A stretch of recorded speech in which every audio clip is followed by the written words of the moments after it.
नमस्कार दोस्तों, आप सुन रहे हैं गुड़गांव की आवाज़ सामुदायिक रेडियो और मैं हूं प्रीति। आप सभी का इस खास कार्यक्रम में स्वागत करती हूं।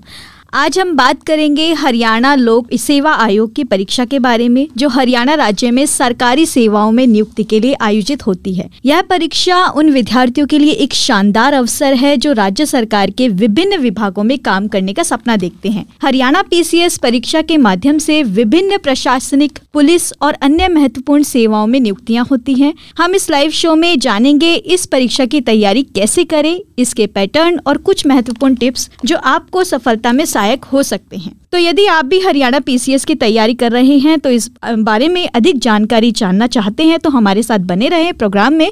और प्रोग्राम में हमारे साथ एक्सपर्ट होंगे सलमान सिद्दीकी जी, जो हमें ये सारी जानकारियां देंगे। आप सुन रहे हैं प्रोग्राम मंजिल मैजिक, यानी कि हम आपको एक ऐसा मैजिक देने वाले हैं जो आपको आपकी मंजिल तक पहुंचाएगी। तो सलमान जी, आपका बहुत बहुत स्वागत है गुड़गांव की आवाज़ रेडियो पर। जी थैंक यू आपका। जी, हम बात कर रहे हैं हरियाणा पीसीएस के बारे में और मैं श्रोताओं को भी बता दूं दोस्तों, अगर आप भी कुछ जानना चाहते हैं, आपके भी कोई सवाल रहेंगे तो प्लीज़ प्रोग्राम में कॉल करिएगा। कॉल करने के लिए नंबर है 8800 47 50 80, यानी 8800475080। आप इस नंबर पे कॉल कर सकते हैं, अपने सवाल व्हाट्सअप भी कर सकते हैं।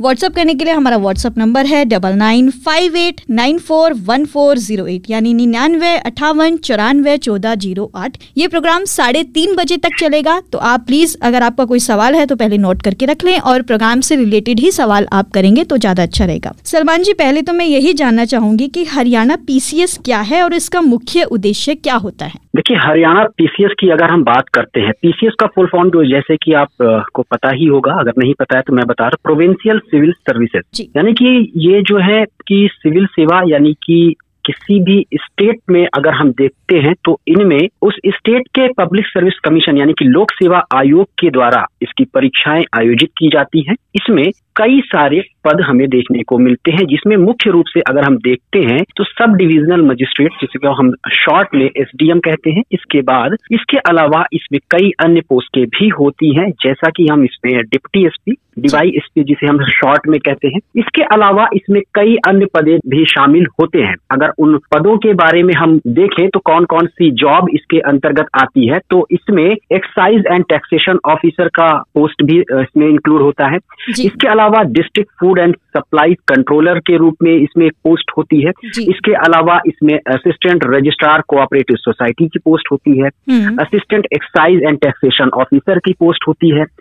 Block development and panchayat officer की पोस्ट होती है। ट्रैफिक मैनेजर की पोस्ट होती है। District food and supplies officer, assistant employment officer, इसके अलावा नायब तहसीलदार की पोस्ट होती है। तो ये तमाम इसमें ऐसी पोस्टें शामिल होती है और इन सब के लिए सिंगल एग्जाम कंडक्ट करवाया जाता है हरियाणा पब्लिक सर्विस कमीशन के द्वारा। जी, और मैं दोस्तों को बता दूं दोस्तों, ये जो पोस्ट है सलमान जी ने बताई, ये पुलिस विभाग में भी होती है और बाकी के विभाग में भी होती है, जैसे नगर निगम में भी हो सकती है। जी सलमान जी, मैं सही कह रही हूँ? जी जी बिल्कुल। तो अलग अलग विभागों में भी होती है। अगर किसी को पुलिस ऑफिसर बनना है, यानी कि बड़ा अधिकारी जो आप सुनते होंगे। जी जी बिल्कुल। जो है, अगर आईपीएस की अगर हम बात करते हैं तो यूनियन पब्लिक सर्विस कमीशन, जो कि संघ लोक सेवा आयोग जी, उसके द्वारा यूपीएससी के एग्जाम कंडक्ट करवाए जाते हैं। तो वहां पर अगर कोई बच्चा पुलिस सेवा में जाना चाहता है तो डायरेक्ट वहां पर उस एग्जाम को क्रैक करके वो डायरेक्ट इंडियन पुलिस सर्विस यानी कि आईपीएस ज्वाइन कर सकता है।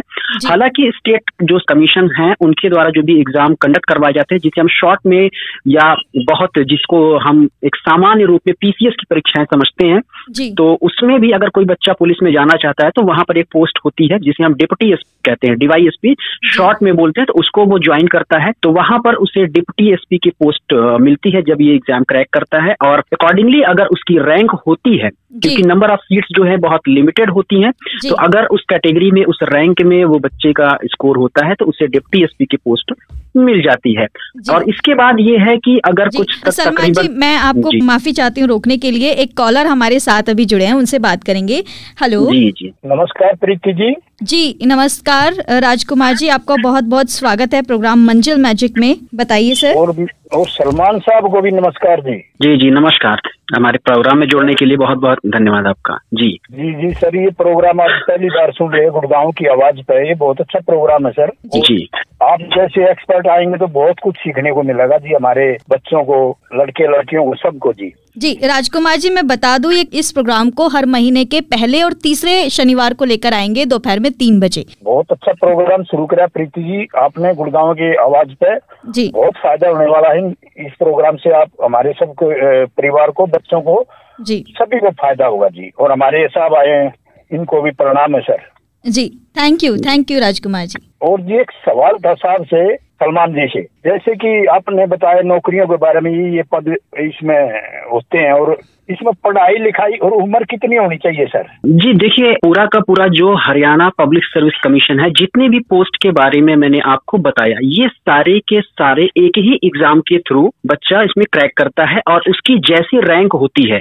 उसमें अपनी पोस्ट को वो प्रेफरेंस देता है, वो किस पोस्ट को चाहता है। तो जितनी भी पोस्ट मैंने बताई, हरियाणा पब्लिक सर्विस कमीशन के थ्रू जो एग्जाम कंडक्ट होता है उसमें इन पदों के लिए आवेदन कर सकता है।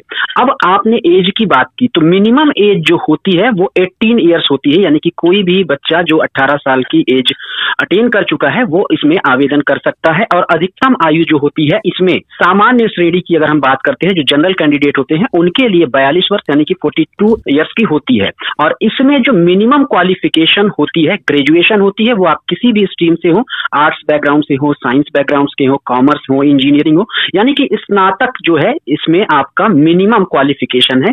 अपर क्वालिफिकेशन की कोई ऐसी लिमिट नहीं है, मिनिमम जो रिक्वायरमेंट होती है वो स्नातक होती है। और सर एक सवाल और था, इसमें सिर्फ हरियाणा के ही बच्चे अप्लाई कर सकते हैं या ऑल इंडिया से कर सकते हैं सर? नहीं, ऐसा कुछ नहीं है, इसमें कहीं का भी बच्चा, किसी भी स्टेट का बच्चा दे सकता है। लेकिन ये एग्जाम है क्योंकि हरियाणा पब्लिक सर्विस कमीशन के द्वारा कंडक्ट करवाया जाता है, तो इसका नाम हरियाणा पब्लिक सर्विस कमीशन है। लेकिन पूरे भारत का कोई भी बच्चा इसमें बिल्कुल अप्लाई कर सकता है। वो तो सर अप्लाई करने के लिए सिर्फ ऑनलाइन या ऑफलाइन जी दोनों कर सकता है? अभी तो इसमें ऑनलाइन ही है सारी की सारी, पहले ऑफलाइन का भी सिस्टम था लेकिन अब ये ऑनलाइन ही आवेदन होता है। आपसे बहुत कुछ सीखने को मिल रहा है सर। सलमान जी, मैं आपको प्रणाम दोबारा से कर रहा हूँ और प्रीति जी को भी नमस्कार कर रहा हूँ जी। धन्यवाद sir. Thank you Rajkumar ji. Program को सुनते रहिएगा और कोई सवाल होगा तो दोबारा कॉल कीजिएगा। जी नमस्कार जी। जी नमस्ते। नमस्कार। जी सलमान जी, आप बता रहे थे। हाँ, तो मैं ये कह रहा था कि जैसे कि पुलिस के बारे में आपने पूछा था कि पुलिस इसमें IPS और IAS का, तो इसमें जो हरियाणा पब्लिक सर्विस कमीशन में जो पुलिस सेवा है उसके में अगर आपको जाना है तो उसको PPS बोलते हैं, यानी कि प्रोविंशियल पुलिस सर्विस। तो हरियाणा के जो PCS एग्जाम को आप क्वालिफाई करके अगर पुलिस के पद को ज्वाइन करते हैं तो आपको PPS नाम दिया जाएगा। और इसमें तकरीबन जो है 8 साल के बाद आपका प्रमोशन होता है, फिर 14 साल के बाद प्रमोशन होता है, फिर आप जो है फाइनली उसमें आपको परिवर्तित कर दिया जाता है, चेंज कर दिया जाता है, यानी कि इंडियन पुलिस सर्विस का टैग आपको मिल जाता है। जी, तो ये वो वाली पोस्ट होती है ताकि हमारे श्रोताओं को थोड़ा आसानी से पता चल जाए, जिसमें हम DSP SP कहते हैं। जी, इसमें DYSP जिसे हम बोलते हैं डिप्टी SP, और जब डिप्टी SP का प्रमोशन होता है तो वो असिस्टेंट SP बनता है, और असिस्टेंट SP का जब प्रमोशन होता है वो तो सुपरिटेंडेंट ऑफ पुलिस यानी कि SP बन जाता है। जिसमें हम दोस्तों सुनते हैं ना कि पुलिस ऑफिसर्स को बोलते हैं ये हमारे DSP साहब है, ये SP साहब है, तो वो उन पोस्टों की हम बात कर रहे हैं। माफी चाहती हूँ सलमान आपको रोकने के लिए। तेजाम कौशिक जी हमारे साथ जुड़े हैं सुखराली से। तेजाम जी नमस्ते। नमस्ते बेटी, नमस्ते। सलमान जी नमस्कार। नमस्कार सर, बहुत अच्छा प्रोग्राम आप लेके आए हैं, बहुत अच्छा लग रहा है, सभी के लिए अच्छा प्रोग्राम रहेगा ये जी। मैं ये पूछ रहा था कि रेलवे के लिए कैसे प्रोग्राम है लोगों का, रेलवे की क्या एज स्टार्टिंग है और क्या एज लास्ट है जी? रेलवे में जैसे रेलवे में गार्ड लगते हैं, लोको ड्राइवर लगते हैं जी। जैसे कि रेलवे के एग्जाम्स की अगर हम बात करते हैं तो जनरली जो भी रेलवे के एग्जाम्स होते हैं इनको वनडे एग्जाम्स बोलते हैं। तो इनमें जो मिनिमम एज होती है वो 18 ईयर से स्टार्ट हो जाती है, और इसमें देखिए कि अलग अलग लेवल पर वैकेंसीज आती हैं। तो इसमें किसी एग्जाम में अगर देखिए डिपेंड करता है कि पोस्ट किस चीज की है, तो वहां पर कुछ पोस्टों के लिए 10+2 यानी कि 12th पास भी मांगता है मिनिमम क्वालिफिकेशन में, और कुछ पोस्ट जो कि SSC के थ्रू भरी जाती है वहां पर अगर हम देखते हैं तो मिनिमम क्वालिफिकेशन वहां पर स्नातक मांगता है। डिपेंड करता है कि किस पोस्ट की वैकेंसी है, या अकॉर्डिंगली उसमें वहां पर जो मिनिमम एजुकेशनल क्वालिफिकेशन होती है वो वहां पर आपको दी गई होती है जब भी नोटिफिकेशन आता है। तो ये कौन से न्यूज पेपर में निकलते हैं? जैसे रेलवे की अपनी अलग अलग पोस्ट आती है ना, जैसे कि आप जब नेट पर भी जाते हैं, इंटरनेट पर आप ऑनलाइन देखते हैं तो आपको वहां पर नोटिफिकेशन आता रहता है कि डिफरेंट किस पोस्ट में। SSC के थ्रू अगर आप जाते हैं तो मिनिमम क्वालिफिकेशन जैसा कि मैंने पहले ही बताया कि वहां पर मिनिमम ग्रेजुएशन होना चाहिए। वहीं NTPC रेलवे के थ्रू एक वैकेंसीज आती है तो वहां पर बहुत से ऐसे पद होते हैं जहां पर सिर्फ 12th पास ही आपको मांगते हैं। थैंक यू जी। बाकी रेलवे की वेबसाइट पे जाके भी आप बीच बीच में चेक कर सकते हैं तेजाम कौशिक जी। जी बिल्कुल, ठीक है साहब। So nice of you. Thank you. Thank you Tejram Kaushik ji phone करने के लिए। मैं बाकी दोस्तों को भी बता दूं, दोस्तों आप सुन रहे हैं प्रोग्राम मंजिल मैजिक गुड़गांव की आवाज रेडियो 107.8 मेगाहर्ट्ज पर। दोपहर के 3:14 हो रहे हैं। तारीख है आज 14 दिसंबर 2024। प्रोग्राम आज लाइव चल रहा है अभी, और अगर आपके कोई सवाल हैं तो आप भी जरूर कर सकते हैं। कॉल करने के लिए नंबर है 8800475080 यानी 8800475080। प्रोग्राम में हूँ मैं प्रीति और हमारे साथ एक्सपर्ट हैं आज सलमान सिद्दीकी दी। तो सलमान जी, अभी जैसे हमने पोस्टों की बात करी है ना, तो एग्जाम का पैटर्न क्या होता है आप प्लीज ये बताएंगे, और ये एग्जाम जो है वो कितने चरण में होता है? जी, एग्जाम के पैटर्न को अगर देखते हैं तो ये एग्जाम 3 स्टेप में कंडक्ट कराए जाते हैं, जिसे हम प्रिलिमिनरी एग्जामिनेशन यानी कि प्रारंभिक परीक्षा बोलते हैं। दूसरा इसमें होता है कि मेंस, जिसे हम मुख्य परीक्षा बोलते हैं, और तीसरा होता है इंटरव्यू, जिसे हम साक्षात्कार परीक्षा कहते हैं। तो यहाँ पर अगर हम प्रीलिम्स परीक्षा यानी कि प्रारंभिक परीक्षा की बात करते हैं तो यहाँ पर 2 पेपर आपके होते हैं, general studies paper 1, general studies paper 2। और जो जनरल स्टडीज पेपर 2 होता है इसी को ही हम सिविल सर्विसेज एप्टीट्यूड टेस्ट यानी कि CSAT का पेपर कहते हैं। यहाँ पर 100 नंबर के दोनों पेपर होते हैं, 2 प्रश्न पत्र होते हैं, और इसमें जो क्वेश्चंस आते हैं वो आपके मल्टीपल चॉइस यानी कि ऑब्जेक्टिव टाइप के आते हैं। इसमें जो भी मेरिट बनती है, मेरिट के अकॉर्डिंग जो स्टूडेंट है उसको क्वालिफाई करते हैं, उसके बाद फिर उन्हें मुख्य परीक्षा में सम्मिलित होना होता है। और मुख्य परीक्षा के अंतर्गत हम देखें तो एक पेपर हमारा होता है इंग्लिश का, जिसमें ऐसे राइटिंग वगैरह करना होता है, कुछ ग्रामर के भी हमारे वहां पर क्वेश्चंस आते हैं। उसके अलावा इसी तरह से एक हिंदी का प्रश्न पत्र होता है, तो हिंदी में भी आपका जो पत्र लेखन है, निबंध लेखन है, ये सारी की सारी चीजें आपसे पूछी जाती हैं। इसके अलावा जनरल स्टडीज के 2 पेपर होते हैं, वहां पर 2-2 मार्क्स के, ठीक है जी। तो जनरल स्टडीज में जनरली अगर हम देखते हैं तो हिस्ट्री, पॉलिटी यानी कि राज्य व्यवस्था, उसके अलावा ज्योग्राफी यानी कि भूगोल, अर्थव्यवस्था, विज्ञान, इन तमाम सब्जेक्ट से क्वेश्चंस पूछे जाते हैं। इकोलॉजी है, एनवायरनमेंट है, साइंस एंड टेक्नोलॉजी है, करंट अफेयर्स का पोर्शन है। तो ये पूरा का पूरा जो है इस सिलेबस में शामिल है, तो इससे रिलेटेड यहाँ पर प्रश्न पूछे जाते हैं। इसके अलावा एक पेपर आपका होता है ऑप्शनल सब्जेक्ट का, जिसमें कि आप अपनी मर्जी से, जो कमीशन के द्वारा नोटिफिकेशन निकाला जाता है, उसमें तकरीबन 21 या 31 सब्जेक्ट्स वहां पर दिए हुए हैं। उनमें से आप कोई भी अपनी मर्जी से एक विषय चुन सकते हैं, और उसका एक पूरा पेपर होता है जो कि डिस्क्रिप्टिव होता है, 200 नंबर का होता है। तो इस तरह से 600 नंबर का यहाँ पर ये पूरा मेंस का पेपर हमारा कंडक्ट होता है। इसके बाद जब बच्चा इसकी मेरिट को अटेन करता है, यानी कि जब मुख्य परीक्षा को पास कर लेता है, तो 75 नंबर का हमारा साक्षात्कार होता है। साक्षात्कार जनरली आपके पर्सनालिटी टेस्ट होता है, तो उसमें डिपेंड करता है कि जो एग्जामिनर है, एग्जाम का जो बोर्ड है, वो आपसे किस तरह के प्रश्न पूछे। जनरली सामान्यतः आपका क्या किसी चीज में रुचि है, या आपकी जो बैकग्राउंड है, या आपकी जो क्वालिफिकेशन है, उससे संबंधित प्रश्नों को इसमें पूछा जाता है। 3 स्टेप में पेपर होता है। तो प्रारंभिक परीक्षा जो है उसमें सिर्फ ऑप्शनल क्वेश्चन ही आते हैं, यानी कि 4 हमें ऑप्शंस दिए होते हैं और उसमें से हमें एक को सिलेक्ट करना पड़ता है। जी, ऑब्जेक्टिव ही होता है, मल्टीपल चॉइस टाइप का क्वेश्चन जी जी। और जो मुख्य परीक्षा होती है उसमें हमें प्रॉपर लिखना पड़ता है, यानी कि एक सवाल हमें दे दिया और हमें लिखना है ना? बिल्कुल बिल्कुल, डिस्क्रिप्टिव होता है पूरा जी। और इंटरव्यू जो सेशन होता है वो आमने सामने बैठ के ही होता है जी, मौखिक होता है, ओरल जी। जी जी। तो बहुत अच्छे से आपने बताया सलमान जी। दोस्तों आप सुन रहे हैं प्रोग्राम मंजिल मैजिक गुड़गांव की आवाज़ रेडियो 107.8 मेगाहर्ट्ज पर। दोपहर के 3:18 हो रहे हैं। दिन है आज शनिवार, तारीख है आज 14 दिसंबर 2024। प्रोग्राम में एक्सपर्ट है हमारे साथ सलमान सिद्दीकी जी और मैं हूँ प्रीति। आज हम बात कर रहे हैं हरियाणा PCS के बारे में। तो सलमान जी, हमने योग्यता की बात कर ली है, हमने उम्र की बात कर ली है, तो आप प्लीज ये बताएंगे कि मैं अगर एग्जाम दे रही हूँ तो मैं कितनी बार एग्जाम दे सकती हूँ? इसमें देखिए, जैसा कि मैंने पहले ही आपको बताया कि इसमें जो मिनिमम एज है वो 18 ईयर्स है जी। तो कोई भी स्टूडेंट जिसने स्नातक कर रखा है, ग्रेजुएशन कर रखा है, तो और 18 वर्ष की आयु अगर उसने प्राप्त कर ली है तो वो इसमें अपीयर हो सकता है।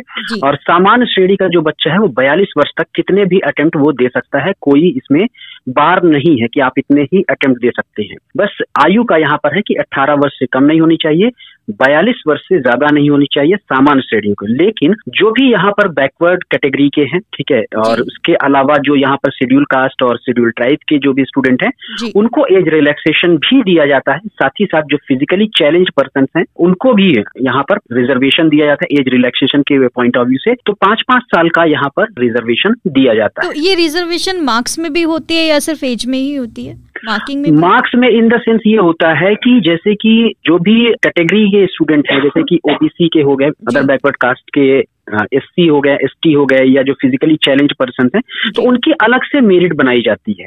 तो उनकी मेरिट में उनको जो सामान्य श्रेणी के बच्चे होते हैं थोड़ा सा मेरिट उनसे कम हो जाती है। बाकी जो आपस की मतलब सेम कैटेगरी, जैसे कि जो रिजर्वेशन हमें यहाँ पर अगर आप देखते हैं, एज रिलैक्सेशन के साथ साथ जो हमारे पोस्ट निकलती हैं उनमें भी रिजर्वेशन दिया गया होता है। तो उसी के अकॉर्डिंग उनकी मेरिट भी बनती है। डिपेंड करता है कि उस कैटेगरी में जिन बच्चों ने स्कोर किया है उसके अकॉर्डिंग पूरी की पूरी मेरिट बनाई जाती है। जी जी।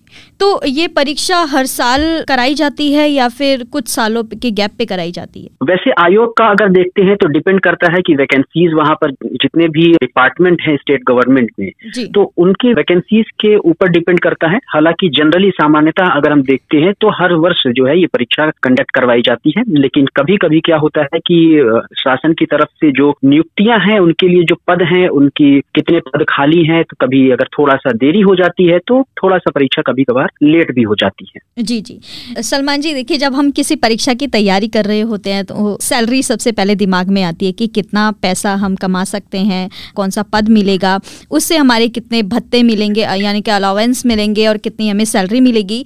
तो इस लेवल की पोस्ट पे हमें कितनी सैलरी शुरुआत में मिलती है ना, और उसके साथ साथ कौन कौन से भत्ते हैं जो मिलते हैं? स्टार्टिंग में अगर देखते हैं कि जब आप ज्वाइन करते हो तो जनरली 60 से 65 हजार से आपकी शुरुआत होती है इसमें जी। इसके अलावा बहुत सारे पर्क्स भी हमें मिलते हैं। जैसे कि अगर हम देखते हैं तो डिप्टी एसपी या हम एसडीएम की पोस्ट अगर देखते हैं तो वहां पर जो है गवर्नमेंट का एक आपको रहने का मुफ्त आपको आवास दिया जाता है। साथ ही साथ वहां पर 24 घंटे आपके काम के लिए एक गाड़ी आपको दी जाती है, 4 व्हीलर दी जाती है। उसके साथ आपका ड्राइवर है, फिर इसके अलावा माली वगैरह, गार्डन जो आपका जहाँ पे घर है उसका, वहां पर किचन वगैरह के लिए जो है कुक वगैरह भी आपको दिया जाता है, जिसकी सैलरी जो है जो पूरी की पूरी है वो राज्य सरकार के द्वारा वहन किया जाता है। साथ ही साथ जो भी महंगाई भत्ता है, ये सारी की सारी चीजें जो अकॉर्डिंगली जो स्टेट गवर्नमेंट की तरफ से दिया जाता है, क्योंकि ये स्टेट गवर्नमेंट की जॉब है। स्टेट गवर्नमेंट के द्वारा ये इन पदों पर जो अधिकारीगण हैं उनको पद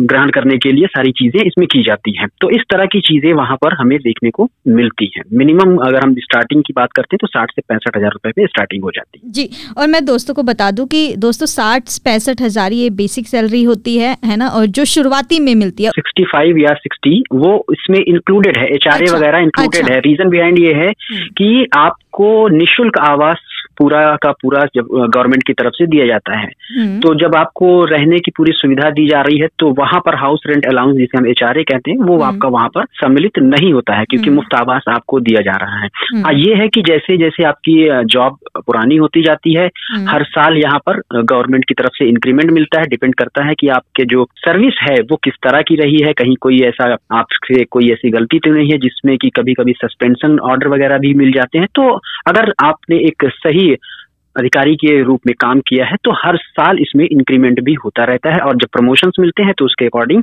आपकी सैलरी जो पे ग्रेड है उसमें भी इंक्रीमेंट आपको देखने को मिलता है, तो उस हिसाब से सैलरी भी बढ़ती चली जाती है। जी जी। तो सलमान जी, कोई स्टूडेंट्स अगर तैयारी कर रहे हैं हरियाणा PCS के लिए तो उनको किन विषयों पर ज्यादा ध्यान देना चाहिए? देखिए, सामान्य रूप से अगर हम बात करें तो अदर स्टेट के कंपेरिजन में जो हरियाणा पब्लिक सर्विस कमीशन है वहां पर जो प्रीलिम्स की परीक्षा है वहां पर जो तथ्यात्मक प्रश्न पूछे जाते हैं वो अन्य राज्यों की तुलना में थोड़ा सा टफ पूछे जाते हैं, ऐसा देखा भी गया है। प्रीलिम्स यहाँ का काफी टफ माना जाता है, जबकि मेंस की जो परीक्षा है वो अन्य राज्यों की तुलना में थोड़ी सी यहाँ पर सरल होती है। और ऐसे प्रीवियस ईयर की अगर हम क्वेश्चन पेपर्स को देखते हैं तो हम इस चीज को आराम से एनालाइज कर सकते हैं कि जो यहाँ की प्रीलिम्स परीक्षा है वो काफी ज्यादा डीप में जाकर के क्वेश्चन पूछे जाते हैं अदर स्टेट के कंपेरिजन में। वही मेंस की अगर हम बात करें तो वो तुलनात्मक रूप से थोड़ा सा इजी होता है।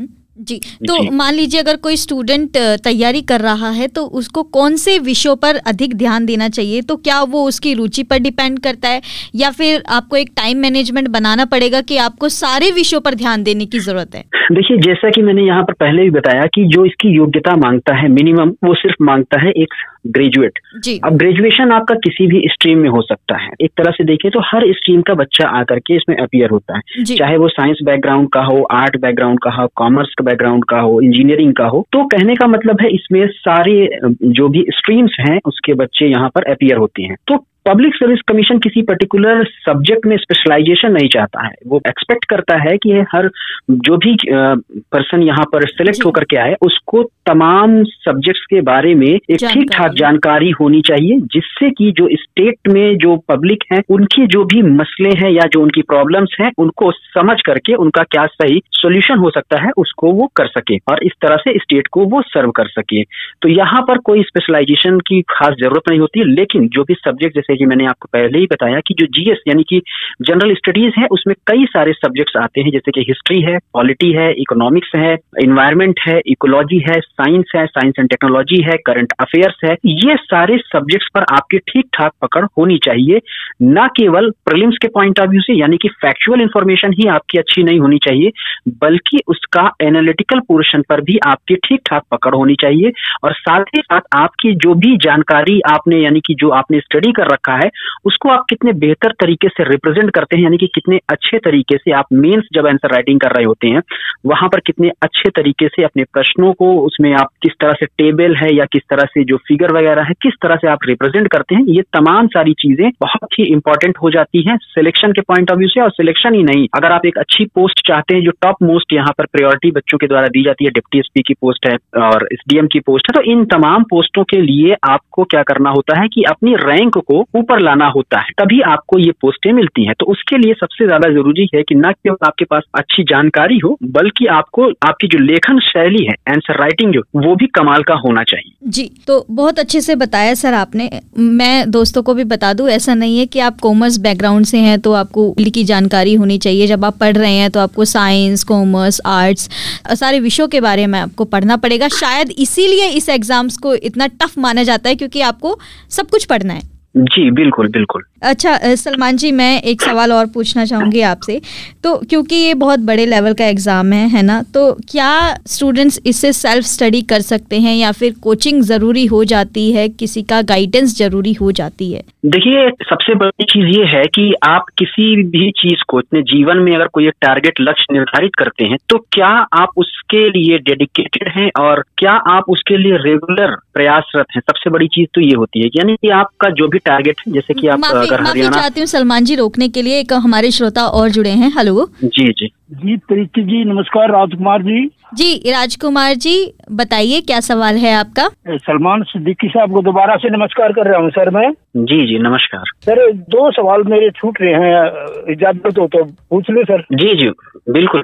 जो आप ये पोस्ट बता रहे हो सर, ये जितनी पोस्टें हैं बड़ी बड़ी पोस्ट हैं, तो इसमें क्या पेंशन का प्रावधान भी है क्या सर? पेंशन किस चीज का प्रावधान? पेंशन अगर मान लीजिए कोई रिटायर हो जाता है, यही बात कर रहे हैं आप राजकुमार जी? हाँ जी रिटायर होने के बाद पेंशन होती है क्या सर इसमें? जी बिल्कुल, पेंशन का यहाँ पर प्रावधान है, लेकिन आपको पता ही है कि पिछले कुछ वर्षों से स्टेट गवर्नमेंट की तरफ से या जो सेंट्रल गवर्नमेंट है वहां पर भी पेंशन को मना कर दिया गया है। लेकिन अभी स्टेट गवर्नमेंट की इसमें कई सारी स्कीम्स आ रही हैं। स्टेट गवर्नमेंट ने प्रॉमिस भी किया है कि जो पुरानी पेंशन स्कीम्स वगैरह थी वो आपको यहाँ पर फिर से स्टार्ट की जाएगी। तो अभी तक की अगर हम बात करें तो अभी तक जो वैकेंसी आ रही थी पिछले कुछ सालों में, तो वहां पर ऐसा कोई प्रोविजन नहीं था। एक ये था कि रिटायरमेंट के बाद एक समलम जो आपका पूरा का पूरा बनता है, ग्रेजुएटी वगैरह सारा चीज वो मिलता था। लेकिन गवर्नमेंट इसमें फिर से इसके बारे में सोच रही है। हालांकि कुछ पोस्टें हैं जहां पर गवर्नमेंट ने इसमें फिर से पेंशन के बारे में स्टार्ट कर दिया, यानी कि जो पेंशन बंद कर दी गई थी, अब इसमें भी गवर्नमेंट स्टेप लेने की कोशिश कर रही है और गवर्नमेंट ने अपने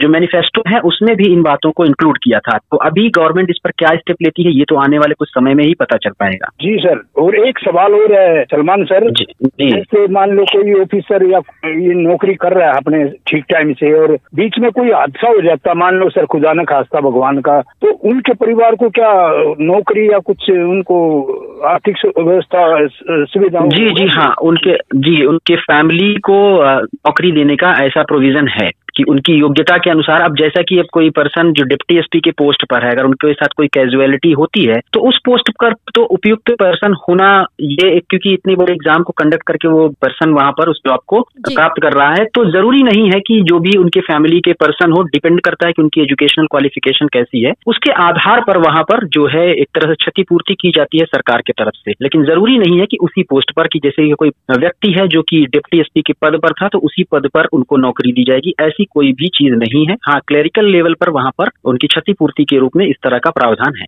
बाकी डिपेंड करता है सर कि सामने उनके परिवार में से कौन कितना पढ़ा लिखा है, उनको कितनी जानकारी है। जी जी, बिल्कुल, उनकी योग्यता के अनुसार। जी सर, बहुत अच्छे से बताया। सलमान सिद्दीकी साहब को नमस्कार, और प्रीति जी नमस्कार जी। नमस्ते राजकुमार जी। जी जी नमस्कार, धन्यवाद सर। जी सलमान जी, आप बता रहे थे। मैं यही कह रहा था कि आप कोई भी टारगेट अपने लाइफ में सेट करते हैं तो उसके लिए सबसे बड़ी चीज है कि आप कितना डेडिकेटली वर्क करते हैं और कितना आप टाइम उस चीज को देते हैं। सेल्फ प्रिपरेशन की जा सकती है, लेकिन चूंकि जो एग्जाम है और एग्जाम का जो पैटर्न है वो थोड़ा सा, जो पूरा का पूरा सिलेबस है, इतने सारे सब्जेक्ट्स पढ़ने हैं, तो कम समय में, अगर मान लीजिए, क्योंकि यहाँ पर कई सारे सब्जेक्ट्स हैं और बच्चे का स्ट्रीम वो होता नहीं है, कभी कभी क्या होता है कि विषयों की समझ उतनी अच्छे से और उतने कम समय में डेवलप नहीं हो पाती है। तो इसके लिए आप गाइडेंस जरूर ले सकते हैं। इसमें जो संस्थाएं हैं, आप बहुत सारी कोचिंग संस्थाओं के बारे में भी सुनते होंगे, तो जो भी अच्छी उपयुक्त प्लेटफॉर्म है, आप उनसे जुड़ करके एक बार उनके डेमोज वगैरह ले सकते हैं। वहाँ के प्रीवियस ईयर के उन संस्थाओं ने कितना रिजल्ट दे रखा है, इन तमाम चीजों पर आप एक बार जानकारी लेने के बाद किसी अच्छी संस्था से जुड़ सकते हैं। क्योंकि क्या होता है कि जो एक्सपर्ट टीचर्स होते हैं अपने अपने फील्ड के, वो उस सब्जेक्ट्स को बहुत ही आसान तरीके से आपको कम समय में पूरा कवरेज दे देते हैं, जिसकी वजह से आपको बस एक फॉलो अप करना होता है, उनके बताए हुए रास्ते पर चलना होता है और कुछ अपने अंदर सुधार करने होते हैं। जैसे कि मैंने लेखन शैली के, आंसर राइटिंग के ऊपर जोर दिया विशेष तौर पर, क्योंकि वो आपके न केवल सिलेक्शन को सुनिश्चित करता है बल्कि आपकी रैंक में भी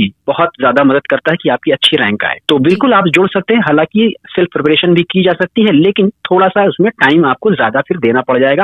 हो सकता है सिलेबस को खत्म करने में ही आपको 3 साल लग जाए, 2.5 साल लग जाए, लेकिन आप किसी संस्था से जुड़ते हैं तो जो कठिन चीजें होती हैं उनको भी आपको सरल तरीके से वो लोग समझा देते हैं, आसान तरीके से। जी, और अगर आपका फैकल्टी और टीचर इन्वॉल्व होता है तो आपका मॉक टेस्ट भी बार बार होते रहते हैं, तो उससे आपको पता चलता है कि आप कहाँ पे हैं, है ना, और आपको कितनी और पढ़ाई करने की जरूरत है और कितनी और जानकारी आपको लेने की जरूरत है। तो सलमान जी, आपने बहुत अच्छे से बताया। शायद हम हरियाणा पीसीएस को पूरा कवर नहीं कर पाए, कुछ आगे वाले सेशन में हम जरूर और कुछ चीजें ऐड करेंगे। मैं दोस्तों को बता दूं, दोस्तों आगे ये प्रोग्राम आएगा हर महीने के पहले और तीसरे शनिवार को दोपहर में 3 बजे लाइव ही होगा और हमारे साथ एक्सपर्ट सलमान सिद्दीकी जी ही होंगे। आपके कोई बच्चे, आपके कोई स्टूडेंट अगर कोई तैयारी कर रहे हैं तो प्लीज़ उनको ये रेडियो प्रोग्राम सुनाइए और उनका सपना साकार करने में शायद थोड़ी सी हेल्प हो सकती है। बाकी अगर आपके कोई सवाल रहेंगे तो आप हमें व्हाट्सअप ज़रूर कर सकते हैं। तो सलमान जी, बहुत बहुत शुक्रिया आने के लिए। आप प्लीज़ हमारे श्रोताओं को जाते जाते क्या कहना चाहेंगे वो बताइए। बस मैं इतना ही कहना चाहूँगा कि कोई भी मंजिल बड़ी नहीं होती है, जरूरी सिर्फ एक चीज है कि खुद में आत्मविश्वास होना चाहिए और उस मंजिल को पाने के लिए लगातार प्रयासरत होना पड़ेगा। आपको मंजिल जरूर मिलेगी, सफलता जरूर मिलेगी। Thank you Salman ji, program में आने के लिए बहुत बहुत शुक्रिया। थैंक यू आपका। दोस्तों, आप सुन रहे थे प्रोग्राम मंजिल मैजिक, गुड़गांव की आवाज़ रेडियो 107.8 मेगाहर्ट्ज़ पर। दोपहर के 3:34 अभी हो गए हैं और मेरा समय हो गया है जाने का, लेकिन आप कहीं मत जाइए, सुनते रहिए गुड़गांव की आवाज़ रेडियो 107.8 मेगाहर्ट्ज़, आपकी आवाज़, आपका रेडियो। नमस्कार।